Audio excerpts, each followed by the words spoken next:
Hello बच्चों, मैं हूं अराफत खान और मैं लेकर आया हूं आपके लिए 12th एनसीईआरटी के इम्पॉर्टेंट क्वेश्चन का एक न्यू चैप्टर। आज हम लोग डिस्कस करने वाले हैं कंटिन्यूटी और डिफरेंशिएबिलिटी। इसमें हम देखेंगे कि बुक के जो इंपॉर्टेंट क्वेश्चन है जो आपको एग्जाम में करके ही जाना है। इसके अलावा आप दूसरे क्वेश्चन करो या फिर आप स्किप भी करो तो वो उतना फर्क नहीं पड़ेगा, बट इतने क्वेश्चन तो आपको करके ही जाने जो आज मैं आपको बताने वाला हूँ, सो दैट आपका जो बोर्ड एग्जाम है वो बहुत अच्छे से हो जाए।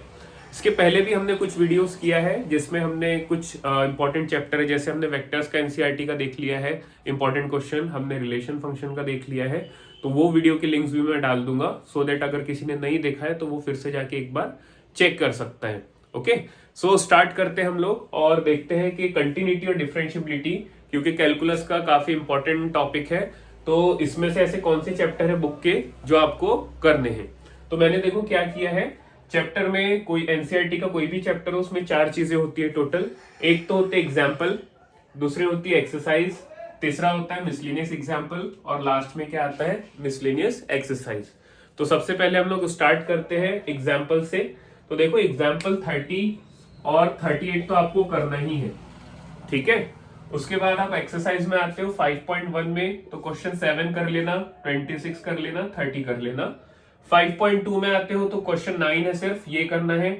5.3 में क्वेश्चन 8, क्वेश्चन 13 और क्वेश्चन 15 इतना करना है। 5.4 ऐसा उतना इंपॉर्टेंट नहीं है, तो 5.4 के मैंने कोई भी क्वेश्चन यहाँ पे नहीं लिया है। ये सारी जो चीजें ना, ये कोई ऐसे तुक्का नहीं है, ये सारा रिसर्च और जो हमारा टीचिंग का एक्सपीरियंस है उससे हम लोग ये सारा बताते हैं आपको कि जो पेपर्स में कैसे टाइप के क्वेश्चन बनते हैं और वो कहाँ से देते हैं। एक वीडियो में और बनाने वाला हूँ जिसमें मैं सेक्शन वाइज बता दूंगा आपको, जिसमें सबसे पहले मैं केस स्टडी वाले सेक्शन से स्टार्ट करूंगा। केस स्टडी वाला जो सेक्शन होता है, सेक्शन ई, उसमें केस स्टडी में कौन से ऐसे इंपॉर्टेंट चैप्टर्स हैं जो आपको प्रिपेयर करने ही हैं। वही चैप्टर्स ऐसे हैं जहां से वो लोग केस स्टडी के क्वेश्चन फॉर्म करते हैं। तो मैं सेक्शन वाइज भी बताने वाला हूं। पहले ये इंपॉर्टेंट क्वेश्चन की सीरीज हो जाए, एमसीक्यूज का साइड बाय साइड चल रहा है, और फिर हम लोग देखेंगे सेक्शन वाइज कौन कौन से चैप्टर से जो आपको करने ही है कि भाई सेक्शन ई में ये चैप्टर से आता है, सेक्शन डी में ये चैप्टर से आता है, सो दैट आपका क्या हो जाएगा, सेक्शन वाइज भी आपके चैप्टर्स प्रिपेयर होने चाहिए। जितनी अच्छी तैयारी करके हम एग्जाम में जाएंगे उतना अच्छा हमारा रिजल्ट बनने वाला है, ठीक है। सो देखो यहाँ पे 5.4 मैंने स्किप किया क्योंकि ऐसा कुछ इंपॉर्टेंट नहीं है। 5.5 में क्वेश्चन 6 करना, 9 करना, 12 और 15। 5.6 में क्वेश्चन 6 करना, 8, 10 और 11, और 5.7 में 12, 13, 14, 16 और 17। उसके बाद आता है मिसलेनियस एग्जाम्पल। मिसलेनियस एग्जाम्पल में आप कर लेना 40 और 42।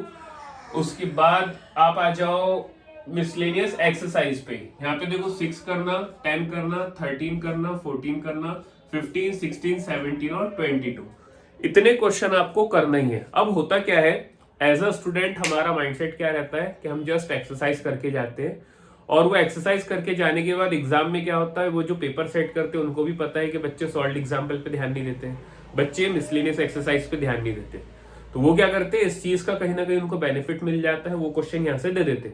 फिर क्वेश्चन देखने के बाद समझ में आता है, यार ये क्वेश्चन कहाँ से आ गया, है ना, ये क्वेश्चन तो मैंने बुक में कहीं देखा ही नहीं, है ना, ये क्वेश्चन तो मैंने कहीं रेफरेंस बुक में कहीं देखा ही नहीं। तो सबसे पहला क्या काम है कि बुक को पूरा अच्छे से पढ़ो, बुक का हर क्वेश्चन जो एग्जाम के पॉइंट ऑफ व्यू से इंपॉर्टेंट है वो अच्छे से करो, सो दैट आपके सामने एग्जाम में कोई क्वेश्चन आ रहा है तो आप एकदम से पजल ना हो, क्योंकि ज्यादा उन लोग बाहर से क्वेश्चन बोर्ड में पूछते नहीं है। यही सारी चीजें आएंगी। इसके बाद फिर आपका हो गया तो एग्जाम्पलर आ जाता है, फिर थोड़े से पेपर्स लगा लेने पड़ते हैं हमें, है ना, और फिर जो रेफरेंस बुक है वो तो बाद में आती है। लेकिन प्रायोरिटी क्या रहती है कि हमारी एनसीईआरटी अच्छे से हो जाए। मैं सबसे पहले ना स्ट्रेस जो देता हूँ 12th में सीबीएसई में, वो यही रहता है हमारा कि हमारी एनसीईआरटी को हम अच्छे से पढ़े जाने, ठीक है।